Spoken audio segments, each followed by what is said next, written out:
Fala galera, Mister Salada aqui e hoje eu vim falar de um sistema com o qual eu tive mais contato recentemente, o Kids on Bikes. A gente já falou um pouquinho en passant dele aqui no canal em outros momentos, mas hoje eu vim falar mais sobre ele e falar sobre porque, pra mim, você deveria testar este sistema. Antes de qualquer coisa, se você curte o conteúdo que a gente produz aqui no canal, dá aquela curtida, compartilha com outras pessoas, se inscreve no canal principalmente, essas coisas são muito importantes. A gente não ganha dinheiro com o YouTube ainda, esperamos que um dia a gente ganhe, mas enquanto isso, o que tem de estímulo pra gente continuar é o feedback de vocês, é saber que vocês estão gostando desse material, é saber que esse material é bacana, é saber que a galera curte esse material. Então se você puder dar essa ajuda pra gente, a gente agradece demais, tá bom? O Kids on Bikes é um sistema que surgiu em 2019, publicado pela editora americana Hunters Entertainment e eventualmente também pela Renegade Studios, né? Infelizmente, até onde eu sei, não há uma versão dele em português, não há um conteúdo oficial dele em português, e isso é um problema se você não fala inglês, mas certamente você vai conseguir encontrar material feito por fãs suficiente para você poder jogar uma sessão, jogar uma campanha, enfim, com seus amigos mesmo se vocês não falarem inglês. O Kids on Bikes é um sistema tão bacana que ele foi premiado, inclusive, quando saiu, ele ganhou alguns dos principais prêmios de RPG, e desde então, o Dimension 20, por exemplo, que é um dos canais com streamers, um dos maiores canais de streaming de RPG do mundo, né? Já teve algumas campanhas, a última campanha deles, inclusive, foi com um sistema adaptado, uma variante do sistema original do Kids on Bikes. Porque é um sistema muito simples e essas adaptações também acabam sendo muito simples e muito fáceis de fazer. O nome do sistema ele vem diretamente da principal fonte de inspiração, que são os filmes e séries ambientados nos anos 80, envolvendo crianças e adolescentes que basicamente estão se envolvendo em aventuras perigosas demais por diferentes motivos. Né? A principal referência claramente é Stranger Things. Eu acho que é a série em que você mais tem na cabeça crianças andando de bicicleta numa cidadezinha, enfim. E é uma série que está indo para a quinta temporada na Netflix. Mas você tem filmes clássicos de décadas passadas, como Os Goonies, como Conta Comigo, que é um filme muito bacana, baseado no livro do Stephen King, que já dão um pouquinho dessas fontes de inspiração também. Por que eu tô te recomendando o Kids on Bikes, né? Esse sistema ele foi construído de uma maneira a ser um sistema, ao mesmo tempo, extremamente simples e narrativo. O que eu quero dizer por narrativo? Ele é um sistema focado na construção da história pela narração, tá? O objetivo dele é contar uma história com as crianças e adolescentes, às vezes até algum adulto eventual. Nada impede, o sistema permite, se você quiser fazer uma aventura toda só com adultos, você pode. Eu quero fazer uma aventura inspirada em It, que também seria um filme com crianças lidando com algo sobrenatural, mas eu quero fazer o It 2, que são todos adultos. Você pode, o sistema te permite fazer isso. Mas eu diria que não é o principal. E basicamente você vai fazer uma história com esses personagens descobrindo algo estranho acontecendo numa cidadezinha do interior. E quando a gente fala de estranho, nesse caso, há bastante espaço para imaginação. Você pode fazer, como eu disse, algo de It, uma coisa sobrenatural, com criaturas de um plano inferior ou algo do tipo. Você pode fazer algo mais na linha de ficção científica, como alienígenas, um pouco do Stranger Things, né, com um outro plano, uma outra dimensão, criaturas de outras dimensões. Você pode fazer viagem no tempo, você pode fazer com poderes psíquicos. Você pode fazer sobrenatural com criaturas, com magia, com cultos, com criaturas místicas, enfim. Existe uma grande variedade de temas que você pode fazer e o sistema é propositalmente simples para não restringir demais essas escolhas, né? Ele é um sistema muito, muito básico, justamente para que você não tenha dificuldade de adaptar não só as regras, como também os cenários que você quiser construir. Mecanicamente, o jogador tem pouquíssima informação mecânica ou pouquíssima elaboração mecânica para a aventura. Existem apenas 6 atributos principais para os personagens, que são luta, fuga, cérebro, charme, músculos e garra. Garra no sentido de coragem, enfim, de resiliência. Estou traduzindo livremente, em inglês são outros termos. Quando você pensar no seu personagem, basicamente o que você vai fazer é hierarquizar essas 6 características do seu personagem, pensando no que ele é melhor. Então, assim, em qual dessas 6 o seu personagem é melhor? Em qual dessas 6 o seu personagem é a segunda melhor? Em qual ela é a pior? Depois que você pensou isso pro seu personagem, a partir da história que você elaborar pro seu personagem, e o sistema tem uma série de perguntas para você poder fazer esse processo, para facilitar esse processo, o que você vai fazer é pegar os dados que a gente conhece de outros sistemas do D&D, os dados do sistema D20, né? Ou seja, do D20 até o D4, e você vai atribuir um dado para cada um desses atributos. Então, o melhor atributo do seu personagem é luta, ele vai ganhar um D20.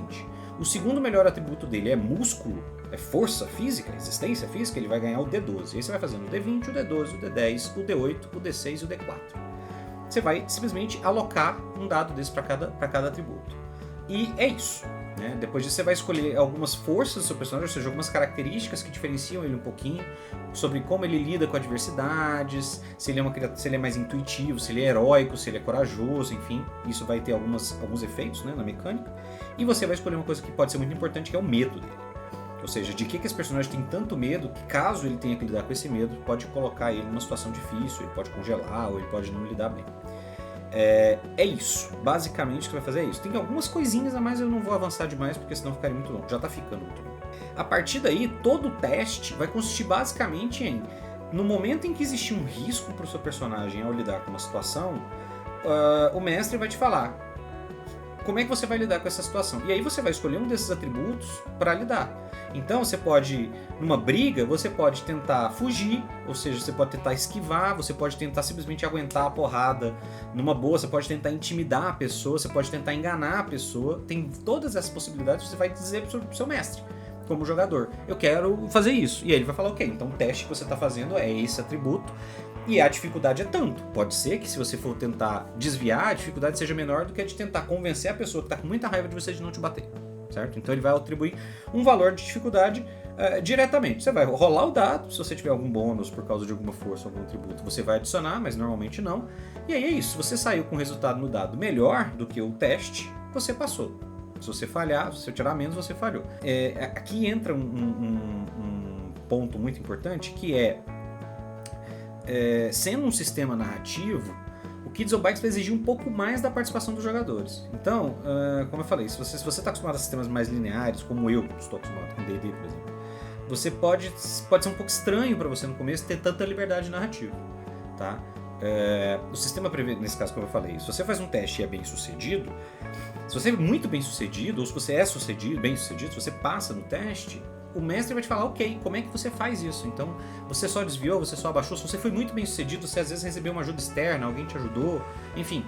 Você, como jogador, vai propor uma forma de fazer essa narrativa evoluir, você vai propor a forma como isso vai acontecer, com a supervisão do mestre, para essas coisas acontecerem. Então, essa narração, ela ajuda a construir o cenário de maneiras que são imprevistas, tá? Mais do que o que a gente está acostumado no D&D, em sistema de combate tático, em que eu corro e bato com a espada, né? Pode ser que você precise explicar como diabos você conseguiu, sendo uma criança franzina, arrombar uma porta trancada depois de você tirar um teste excelente nos dados. Tipo, a porta não estava tão... A porta era de madeira, ela já estava enfraquecida por algum motivo, enfim. Você vai pensar em uma justificativa para isso acontecer. Outro ponto importante é o efeito dessa liberdade narrativa do outro lado. Ou seja, o jogador tem essa liberdade narrativa e esse vai ter um impacto no mestre. E aí eu tô falando por uma experiência própria. Eu tô narrando uma campanha curta no sistema, aqui no mesmo canal, Boat Out of the Blue. Tá muito legal. Tem aí no playlist com todos os episódios até hoje. A gente deve estar encaminhando provavelmente para a última sessão. E tá sendo um mega exercício para mim, tá?